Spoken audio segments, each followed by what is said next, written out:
The items are separated by comma, but key and value are separated by using colon. 0 is the first index and the value is 2 is going to print 2 as output. So this is how we are accessing the elements of tuple. To access the part of a string or a part of a list, or with respect to tuple, a part of a tuple. So here it's going to join different tuples with the help of plus, that is a concatenation operator.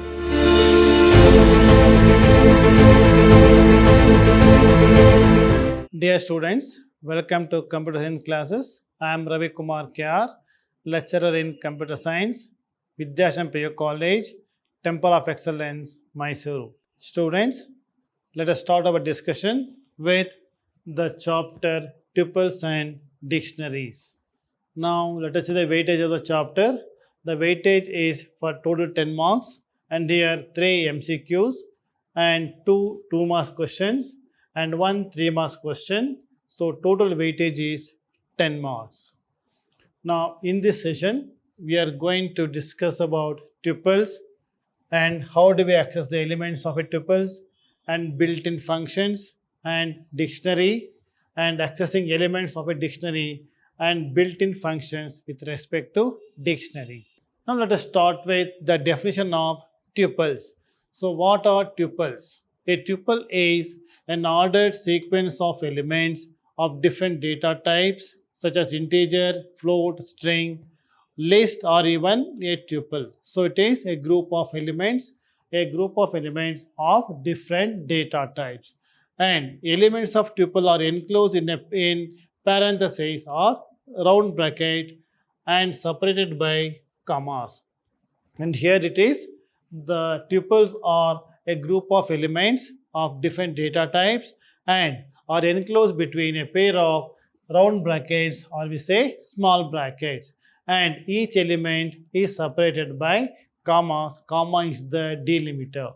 So just like a list and strings, elements of tuple can be accessed using the index value starting from 0. So as we have seen in the previous sessions about strings and lists, so same operations, it can be done, or we can work with the tuples with same operations as we have done with strings as well as list.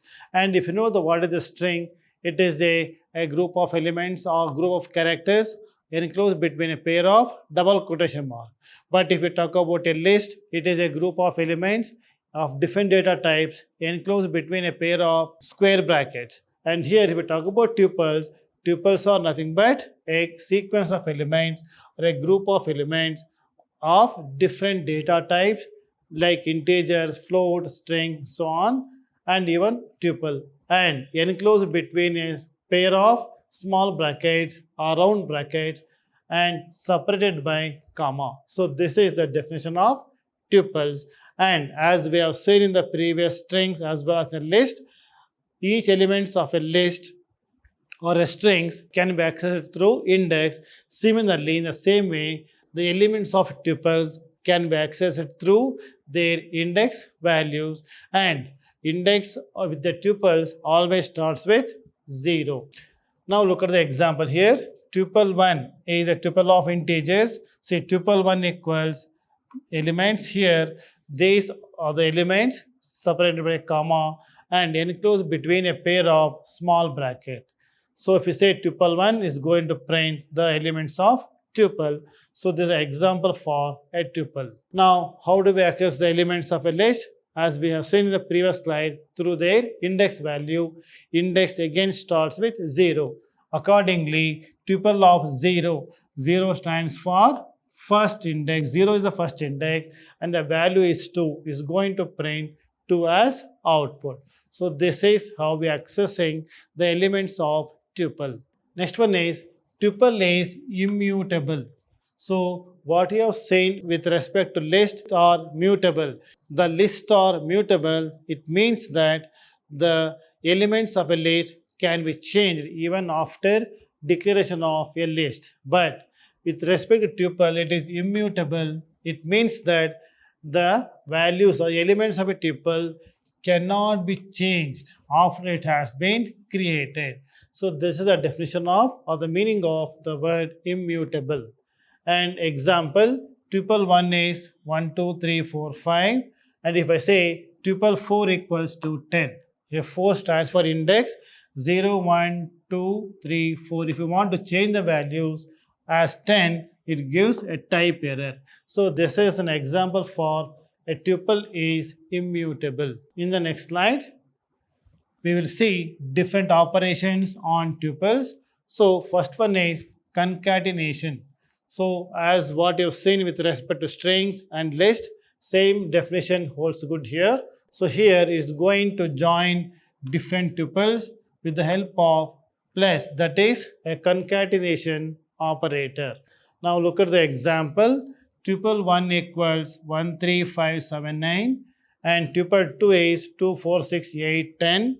And if I say tuple 1 plus tuple 2 here plus is concatenation operator. So result would be 1, 3, 5, 7, 9 and at the end of tuple 1 is going to add elements of tuple 2. So this is concatenation operation with respect to tuple. In the next slide, repetition. So what is repetition operation? So it depicts by the symbol star here, asterisk. So it is used to repeat elements of a tuple. And we can repeat the elements. The repetition operator requires the first operand to be tuple and the second operand to be an integer only. This is how to work with the repetition operation. So here star or asterisk is the repetition operator. So example, tuple 1 equals hello world. There are two elements here. So tuple 1 star 3. Here this is star 3 is an integer value. It means that it's going to replicate or duplicate. It repeats the elements of the tuple 3 times. For example, hello world. So this is first time, second time and third time. So this is repetition operation. In the next slide, membership operation. So as we have seen in the previous session about list as well as in string, there are two operators. There's one is in operator, second one is not in operator. So in operator, it checks for the element and it returns true if the element is present or else it returns false. And not in operator, it returns true if the element is not present in the tuple, otherwise it returns false. So look at the example here. Tuple 1 is red, green, blue and here green in tuple 1. So it is in is membership operator. So here green is present inside the list. So answer would be true. Now look at another example. Tuple 1 is red, green, blue and green not in tuple 1. So not in. So here not in. Actually element green is present in the list. So the result is false. So this is in and not in membership operators. Next one is slicing. So what is a slicing? Slicing is nothing but to access the part of a string or a part of a list or with respect to tuple, a part of a tuple. So look at the example. Tuple 1 is 10, 20, 30, 40, 50, 60, 70, 80. These are the elements of a tuple. Tuple 1. So tuple 1, 2:7. 2:7. So 2 is the index, 7 is the last value. So here 2 main index, you know that 0, 1, 2 and 3, 4, 5, 6, 7. These are the index of the tuple 1. So if I say tuple 1, 2 to 7, so starting from 2 and 7, up to 7 means it is going to print excluding 7, that is up to 6. So it's going to print the elements between these two values. 2:7 excluding 7, it prints the elements from 2 up to 6. This is nothing but slicing, is nothing but accessing the part of the given tuple. In the next slide, we will see few of the different tuple methods and built-in functions. So first one is length, as we have seen in the previous session about length, list and strings. It returns length or number of elements of the tuple. So here, for example, tuple 1, 8, 10, 20, 30, 40, 50, there are 5 elements. So length of tuple 1 output is 5. It returns the length or nothing but number of elements in a tuple. Similarly, tuple is going to create an empty tuple like this. So tuple 1 equals tuple means it's going to create a blank, that is an empty tuple. So look at one more example here. Tuple 1 equals tuple of AEIOU. So in this example, AEIOU are the elements. So here tuple 1 is tuple 1. At the beginning, there is an empty tuple. But now, in the second example, tuple of AEIOU, tuple 1 means AEIOU are the elements of tuple 1. So, similarly, tuple 2 equals tuple of 1, 2, 3 as a list, and it should be 1, 2, 3 as a list. So, these are the elements of the tuple or one of the tuple function. Next one is count. Count function. It returns number of times the given element appears in the tuple, as we have seen in the list. So tuple 1, this example, tuple 1 dot count 10. So it's going to count the element 10, how many times is present in the given list. So accordingly, in this example, 10 is present thrice, 3 times, output is 3. We take one more example. For example, tuple 1 of dot count of 90. So 90 here, element is 90 is not present in the list, output would be 0. So these are all different types of functions with respect to tuple. In the next slide, we will see few other functions. One is sorted, means he is going to arrange the elements of a tuple in definite order. For example, tuple 1, here Rama, these are the elements of a list, and the result would be is going to print the elements in ascending order on alphabetical order. Next one is see the functions minimum, maximum and sum function. So here accordingly is going to print the minimum value of a tuple here, and in the example is 9, and maximum value of the tuple 1. So maximum value here is 87, and sum up all the elements of the given tuple. So this is 235. So these are all few functions of with respect to tuples. Next concept is tuple assignment. So what is assignment here? The assignment of tuple is useful feature in Python. It allows a tuple of variable as a left side of that assignment operator to the assigned respective values from a tuple on the right side. The number of variables on the left should be same as number of elements on the right hand side of the tuple. Look at the example. The first element, the 10 is assigned to number 1, and the second element 20 is assigned to number 2. Look at the example here. Num1, num2 equals 10, 20. So this is the statement here. So what is the meaning of this? The meaning here, assignment. Tuple assignment, this means that here the first value will be assigned to first variable, and second value will be assigned to second variable. So here number of variables on the left hand side should be equals to number of values on the right hand side. If we say print num1 means is going to print 10 because 10 is assigned to a variable num1. Similarly, the second value 20 assigned to num2. If you print num2 means it returns 20. So this is tuple assignment. Next concept is nested tuples. So what you have seen in the previous session about list, nested list means a list inside in the another list or in the main list. So same concept holds good even with respect to tuples. So a tuple inside another tuple is called a nested tuple. Now let us see a small program based on this.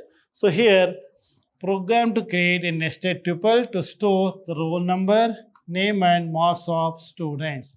So the program course goes like this. So here st equals, this is the tuple 101 comma name comma c. This is one tuple, okay, and another tuple and another tuple. So and all these are inside the main tuple. So this is, and again the element continues here. So after this, so this is the main bracket closing here, opening bracket.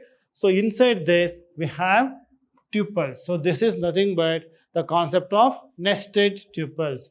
Now if we say print serial number, this is the print statement, and now I am using for loop. For I in range of 0, length of st, it is a length function. It returns number of elements in a tuple. So the loop continues from index 0 till the last index, and you're going to print the elements. So accordingly, if you look at the output of this, so output would be like this: serial number, roll number, name and marks. So if you look at the example here, the 101, it is a name Aman, and 98. There are three values here. So one is the roll number, name and marks. So if you look at the output, roll number, name, marks, along with the input serial number, so it's going to result like this. So this is the output of the program. So this is about the nested tuple. In the next concept, we will say about dictionaries. So what are dictionaries? A data type dictionary is also a data type, fall under mapping. So what is a mapping? It is a mapping between set of keys and set of values. So this is nothing but mapping and dictionary. The key value pair is called an item. Here we use the word item, that is to represent the elements of the dictionary, as what you have seen in the previous example, element of a list or elements of a tuple. Here the items of the dictionary. It goes in pair, key value pair. A key is separated from its value by colon. So these two are a pair and separated by colon, and consecutive items are separated by comma. So here the items are separated by comma, but key and value are separated by using colon. So items in dictionaries are unordered, and so we may not get back the data in the same order in which we had entered the data initially in the dictionary. So this is the items on dictionary are unordered. In the next slide, how do we create a dictionary here? Creating a dictionary, see, dictionary 3 is a variable equals, I'm using flower bracket here. This is a flower bracket, open and closing a flower bracket. Inside this are we referred as items of the dictionary, and here observe this, Mohan colon 95. So here this is the key and value. This is called a pair, and this forms one item. So one item is separated by comma. So this is the second item and next item and so on. So this is the concept of key value pair. Now if you say print dictionary 3, so it's going to print all the elements in this way. So this is how to create a dictionary. Next one is accessing items in a dictionary. How do we access the item in a dictionary? So look at the example. So as we have seen in the previous example or the previous concept with respect to strings, lists and tuples, we are accessing elements through index or their index value. But here the dictionary elements can be accessed through their values. So here items of dictionary are accessed through via their keys and rather than via their relative positions or index. We are accessing the element through their keys. Each key serves as the index and mapped to the value. This is called mapping. So each key will be mapped to the key value. Look at the example now. Say this is a dictionary 3 and dictionary 3 of RAM, RAM. So here this is the key. Here RAM is the key and it returns 89 as the result. So this is key and key value. These two are mapped here. So this is RAM, this is 89. Now if I say dictionary 3 of Sangeeta here, so if you observe this, Sangeeta is the key and value is 85. It results 85 as the result or output. And if I say dictionary 3 of Sham, SHYAM, and if you observe this, here there is no items like starting with the key Sham, so it is an error here.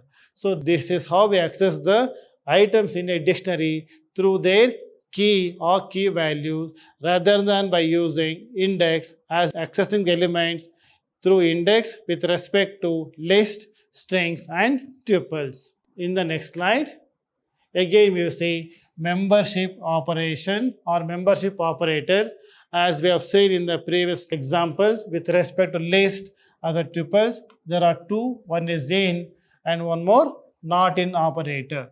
This is how it works similar to with respect to tuples, list as well as string membership operator. Look at the example now, the dictionary 1 and Suhail in dictionary 1. So here it look for the values. These are the keys here. Suhail is present, it returns true. And if you observe not in operator, so dictionary 1, these are the items of the dictionary 1.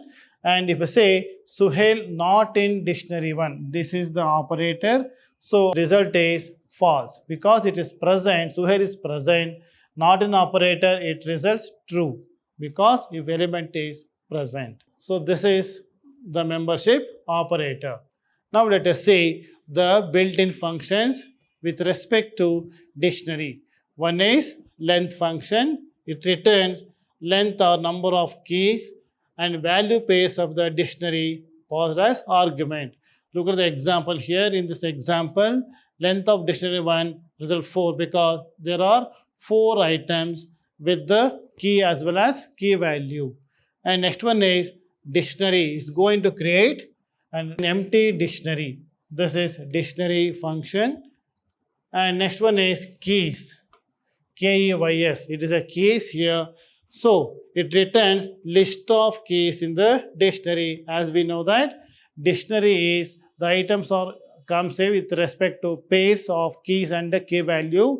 If you say keys function, it returns only the keys. For example, this is a dictionary 1 elements and dictionary 1 dot keys. It results in only the key values of the items. For example, Mohan, Ram, Suhail and Sangeeta.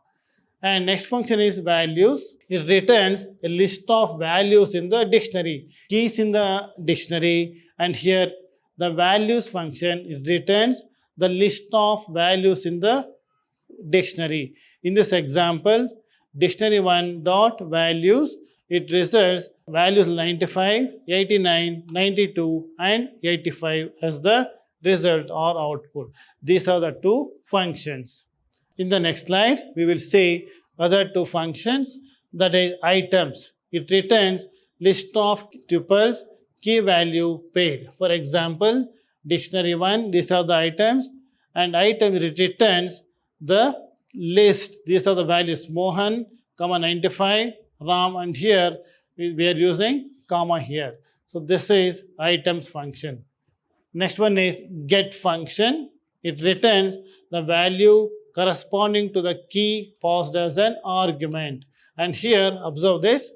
You will say the dictionary 1, these are the items, and dictionary 1 dot get function of Sangeeta. So this is the key value. This is the key here. So it's going to result in the 85. This is corresponding value of the key Sangeeta. Is going to print like this. So that is the get function. Now if I say dictionary get 1 now, get Sohan. Suppose if I say Sohan and here Sohan is not available in the dictionary, so it results null as a blank. So this is the get function. In the next slide, update function appends as the key value pair of the dictionary pass an argument to the key value pair of the given dictionary. Means going to append, means it's going to add new item to the dictionary at the end of the given dictionary. Look at the example. So dictionary 1 is this, and dictionary 2 equals Sohan, this is the value, and Geeta colon 89. So if you say dictionary 1 dot update dictionary 2. So update dictionary 2. So these items of dictionary 2 will be added at the end of the dictionary 1. So this is append function, or again that is update function. In the next slide, we will see the delete function. It deletes the items with the given key. So look at the example. So these are the keys as well as value. So dictionary 1, and you say delete dictionary 1 of RAM. So if you say RAM, here the value is 89. So if your output will be here, RAM 89 is missing here, is going to remove the one item of the dictionary. Now again say delete dictionary of Mohan. So is going to remove the first item. So is going to list the remaining items of the dictionary. See, this is the delete function. In the next slide, clear function. It deletes or clear all the items of the dictionary. In the previous slide, delete one item of the dictionary, but if you say clear function is going to delete all the elements of the dictionary. For example, dictionary 1, these are the items. Dictionary 1 dot clear. So output will be an empty dictionary, or all the elements of the items of the dictionaries are removed. So this is clear method. Dear students, so far we have discussed about tuples and dictionary. So under tuples we have learned the different operations on tuples, as well as under dictionary how to create a dictionary, and different operations on dictionary along with different built-in functions. Let us continue our discussion in my next session. Thank you very much.